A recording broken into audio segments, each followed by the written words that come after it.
Hello students, welcome to my channel. Today we will discuss about polynomials. आज हम polynomials के बारे में पढ़ेंगे जो आपकी NCERT का चैप्टर 2 है.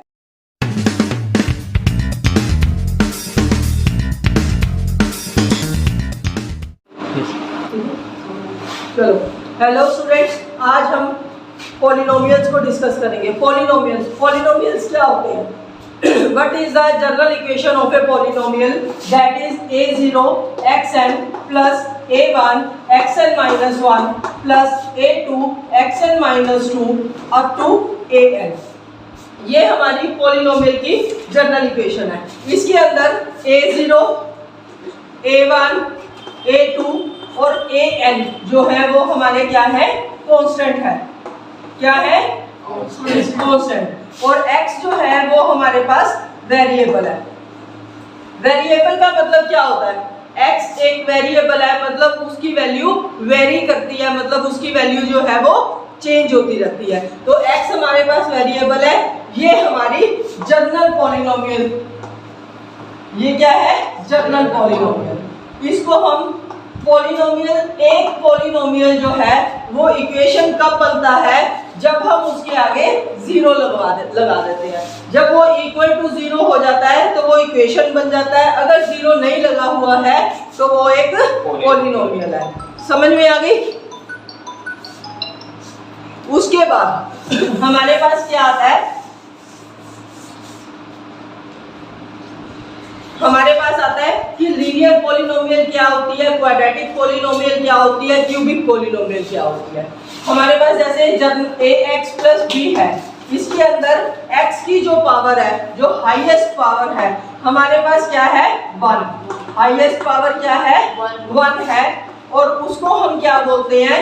Degree of the polynomial. क्या बोलते हैं? Degree of the polynomial. अगर डिग्री ऑफ द पॉलिनोमियल जो है हमारे पास 1 है,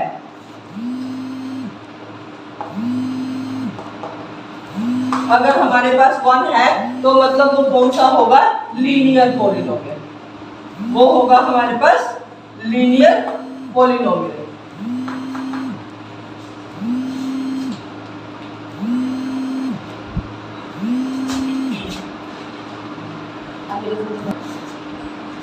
उसके बाद हमारे पास आता है ax² plus bx plus c.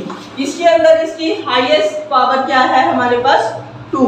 Highest power कितनी है? 2. मतलब जो हमारी डिग्री है वो भी क्या है हमारे पास? 2 है. तो वो क्या हो गई हमारे पास? Quadratic polynomial. क्या हो गई हमारे पास? Quadratic polynomial. ठीक है. उसके बाद आती है हमारी क्यूबिक पॉलिनोमियल, जिसके अंदर हमारे पास हाईएस्ट पावर या डिग्री जो है हमारे पास वो क्या होगी? 3. और उसकी जनरल फॉर्म है ax³ plus bx² plus cx plus d. तो ये हमारे पास है क्यूबिक पॉलिनोमियल. ठीक है, पॉलिनोमियल. उसके बाद क्यूबिक पॉलिनोमियल के बाद हमारी आती है क्यूबिक पॉलिनोमियल. फिर आ गई हमारे पास बाइक्वाड्रेटिक. बाइक्वाड्रेटिक पॉलिनोमियल क्या होती है? जिसकी पावर जो है हाईएस्ट पावर या डिग्री, हाईएस्ट पावर जो है हमारे पास 4 होती है. मींस जो डिग्री है वो हमारे पास 4 होती है. और उसकी जनरल इक्वेशन होती है ax4 plus bx cube plus cx² plus dx plus e. ठीक है, ये हमारे पास बाइक्वाड्रेटिक. तो अभी आपने क्या क्या देखा हम कि linear polynomial, quadratic polynomial, cubic polynomial और बाइक्वाड्रेटिक पॉलिनोमियल. तो जो हमारे पास जितनी हमारे पास पावर होती है, जैसे हमारे पास क्वाड्रेटिक पॉलिनोमियल है, उसकी हमारी जो पावर है या डिग्री है वो 2 होती है. तो इसके जो हमारे वो है, जो हमारे रूट्स हैं, जो हमारे जीरोस हैं, वो भी कितने होंगे? 2 होंगे. जो हमारे जीरोस हैं वो कितने होंगे? 2. सपोज हम इसके हमारे पास जनरल इक्वेशन है ax² plus bx plus C is equal to 0। तो हम सपोज इसके अंदर ले लेते हैं इसके let be the two roots हमारे पास क्या ले लेते हैं हम, एक अल्फा और एक बीटा। तो इसके अंदर हमारे पास क्या रिलेशन बनेगा, अगर हम बात करें सम ऑफ रूट्स की, सम ऑफ रूट्स क्या होंगे हमारे पास, alpha plus beta. Alpha plus beta हमारे पास क्या होगा, इसको हम ऐसे भी लिख सकते हैं minus coefficient of x upon coefficient of x square, मतलब या माइनस बी अपॉन ए, क्योंकि x का कोफिशिएंट क्या है हमारे पास, b है, और x स्क्वायर का कोफिशिएंट क्या है, a। तो यहाँ पे हमारे पास क्या आ गया, minus coefficient of x upon coefficient of x square, that is minus b upon a। उसके बाद आता है हमारा यहाँ पे प्रोडक्ट ऑफ रूट्स या जीरोस, इनको रूट्स भी बोलते हैं और इनको जीरोस भी बोलते हैं, ठीक है। तो हमारे पास जो प्रोडक्ट ऑफ रूट्स आता है या प्रोडक्ट ऑफ जीरोस आता है, हमारे पास क्या आ जाएगा, अल्फा बीटा। अल्फा बीटा जो है वो किसके बराबर होता है, कांस्टेंट टर्म अपॉन हमारे पास कोफिशिएंट ऑफ एक्स स्क्वायर। अब देखिए इसके अंदर कांस्टेंट टर्म क्या है, c, और हमारे पास एक्स स्क्वायर का कोफिशिएंट क्या है, a। तो हमारे पास ये क्या आ गया, c अपॉन a। समझ आ गई सबको। उसके बाद अब हम एक एग्जांपल के अकॉर्डिंग इसको समझेंगे कि हम ये कैसे करते हैं। सबसे पहले आपको इसके लिए मिडिल टर्म स्प्लिट मेथड जो है वो आना चाहिए क्वाड्रेटिक इक्वेशन का, क्योंकि उससे हम जो है सबसे पहले फॉर्मूला वैल्यूज निकालेंगे, जीरोस निकालेंगे।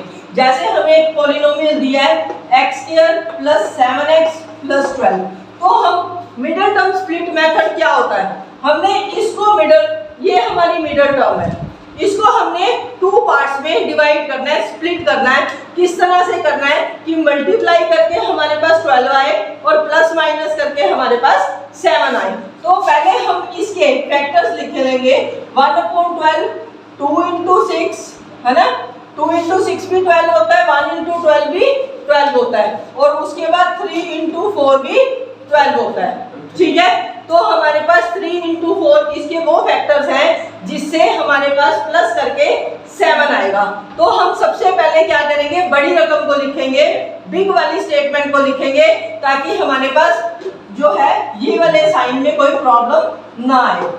तो ये हमारे पास आ गया 4x प्लस 3x प्लस 12, ठीक है। अब हम क्या करेंगे, इसको इन दोनों में से हमने x कॉमन ले लेना है। x कॉमन लेने का मतलब क्या है, हम x स्क्वायर को x से डिवाइड करेंगे। तो अगर हम x स्क्वायर को x से डिवाइड कर रहे हैं तो x की जब हम डिवाइड करते हैं बेस सेम होता है तो पावर्स क्या हो जाती है, सब्ट्रैक्ट हो जाती है, माइनस हो जाती है। तो इसकी पावर 1 है, इसकी पावर 2 है, 2 minus 1 1, तो यहाँ पे x रह जाएगा। और 4x को जब हम x से डिवाइड करेंगे, 4x डिवाइडेड बाय x, तो x से x कट जाएगा, क्या आ जाएगा हमारे पास 4, ठीक है। अब हम इसको क्लोज कर देंगे, यहाँ पे प्लस का साइन लगाएंगे, यहाँ पे 3 आ गया। अब 3x को जब हम x से डिवाइड करेंगे तो यहाँ पे क्या आ जाएगा x, और 12 को जब हम 3 से डिवाइड करेंगे तो क्या आ जाएगा हमारे पास 4। यहाँ पे प्लस का साइन है, यहाँ पे भी प्लस का साइन है, तो डोंट वरी अबाउट साइंस, क्योंकि जब प्लस के साइंस होते हैं तो हमारे पास साइन चेंज करने नहीं होते, इसलिए हम साइन का नहीं देखते। लेकिन जब माइनस का होगा तो हम साइन चेंज करेंगे, तब हम देखेंगे। तो यहाँ पे हमने 3 कॉमन ले लिया, तो ये भी x प्लस 4 आ गया। अब यहाँ पे क्या आ गया, x प्लस 3 और x plus 4 is equal to 0। तो x इज इक्वल टू -3 और x इज इक्वल टू -4। तो ये हमारे पास दो जीरोस आ गए, दो हमारे पास जीरोस आ गए हैं या रूट्स आ गए हैं, ठीक है। अब हमने वेरीफाई करना है, तो हम वेरीफाई कैसे करेंगे, तो हमने क्या बोला था, अगर इसको अल्फा लेते हैं, इसको बीटा लेते हैं, ठीक है, तो हमारे पास alpha plus beta sum of roots क्या होगा, -3 -4 दैट इज इक्वल टू -7, ठीक है। और इक्वेशन की तरह से, तो हमारे पास सम ऑफ जीरोस क्या होते हैं, sum of zeros is equal to minus B upon A, मतलब -7/1 दैट इज इक्वल टू -7, तो दोनों इक्वल आ गए। इसी तरह अब हम क्या निकालेंगे, प्रोडक्ट ऑफ जीरोस। प्रोडक्ट क्या होगी, product of zeros. Product of zeros हमारे पास क्या होते हैं, एक तो ये दो जीरोस है -3 और -4, जब हम इसको मल्टीप्लाई करेंगे तो हमारे पास 12 आ जाएगा। और दूसरा हमारे पास क्या होता है, constant term upon coefficient of x square या फिर c अपॉन a, तो वो क्या आ जाएगा 12/1 इज इक्वल टू 12। समझ आ गया। तो हमने ये वेरीफाई कर दिया, verify the relationship between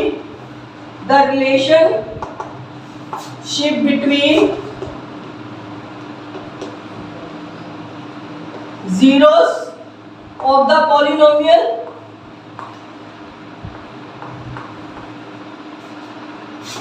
with coefficient of polynomials।